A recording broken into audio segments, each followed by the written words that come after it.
pada hari ini kita akan mempelajari bagaimana kemampuan diri untuk menjaga lingkungan dan kesehatan kita supaya anak-anak kita tidak terkena stunting. Paham ya Bu Ibu? Ya. Untuk materi yang kemarin kita sudah bahas bagaimana supaya kita hidup sehat dengan cara mencuci tangan pakai sabun. Materi yang kemarin apa sudah dilaksanakan? Cuci tangan di rumah pakai sabun? Nah, ya. Terus apa ibu-ibu sudah memberikan gizi yang seimbang untuk anak-anak? Sudah, ya. Coba saya minta Ibu Siti untuk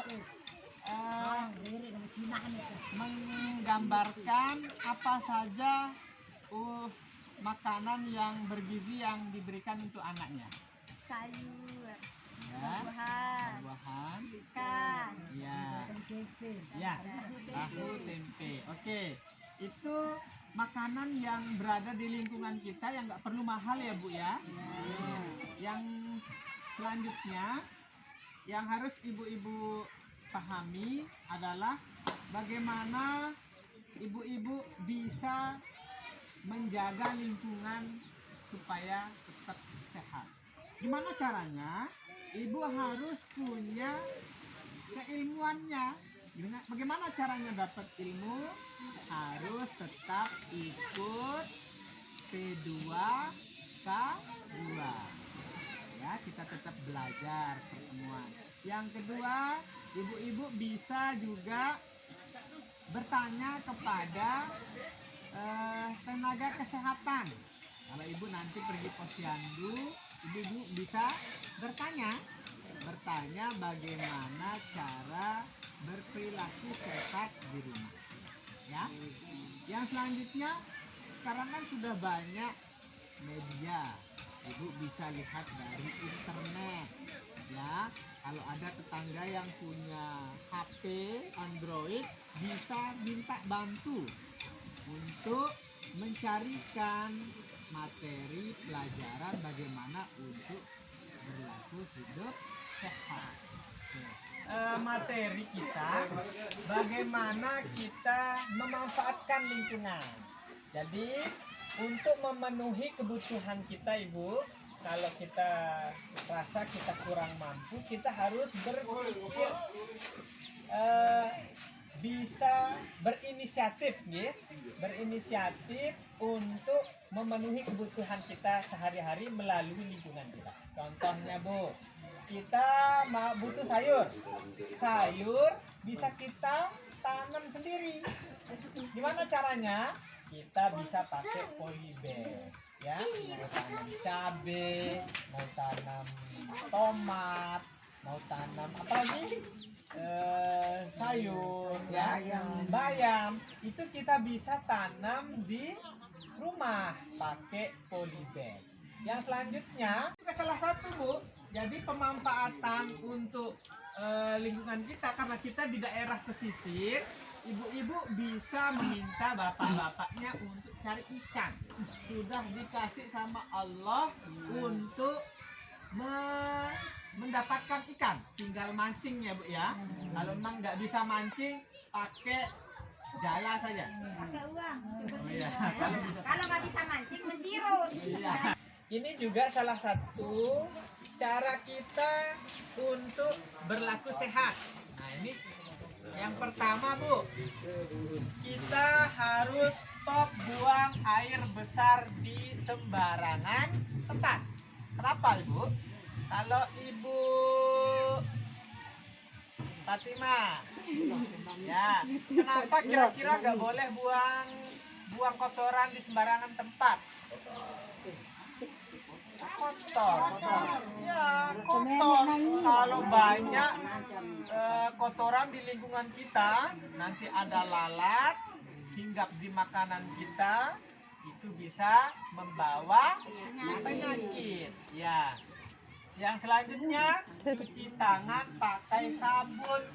Jadi kalau cuci tangan walaupun kelihatannya bersih ya cukup cuci tangan pakai air saja kelihatannya saja yang bersih, tapi nanti ada kuman di situ.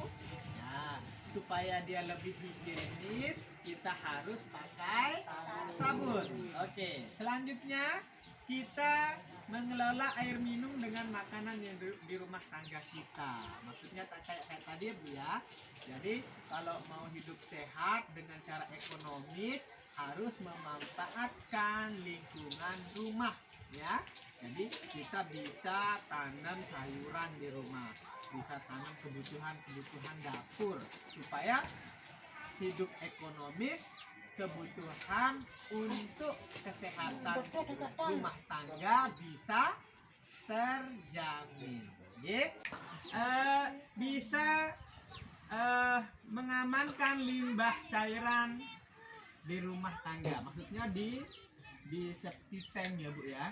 Jadi limbah-limbah itu harus dibuatkan tempat supaya tidak mengganggu kebersihan lingkungan kita.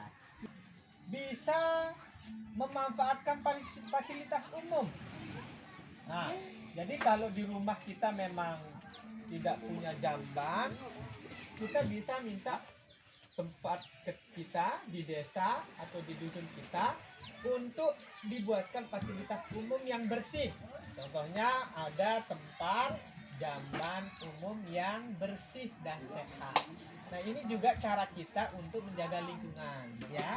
Jadi jangan sampai lingkungan kita kotor. Ya, sudah paham Bu ya? Gimana caranya? Oke. Kalau ibu-ibu sudah paham, tinggal dipraktikkan di rumah ya Bu ya. Nanti setelah ibu-ibu paham dari pelajaran ini, nanti ibu praktikin. Yang pertama, ibu-ibu harus jaga lingkungan. Yang pertama harus cuci tangan pakai sabun. Terus buang air besar di jamban. Selanjutnya ibu-ibu bisa memanfaatkan lingkungan kayak tadi Bu ya. Bisa memanfaatkan halaman rumah untuk menanam sayuran. Oke.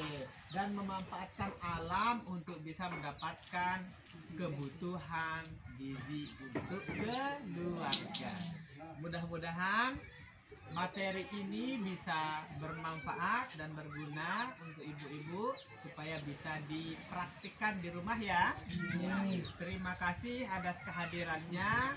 Mudah-mudahan kita semua sehat dan semoga kita terhindar dari penyakit, khususnya anak-anak kita supaya tidak terjangkit stunting. Ya, terima kasih. Assalamualaikum warahmatullahi wabarakatuh. Waalaikumsalam warahmatullahi wabarakatuh.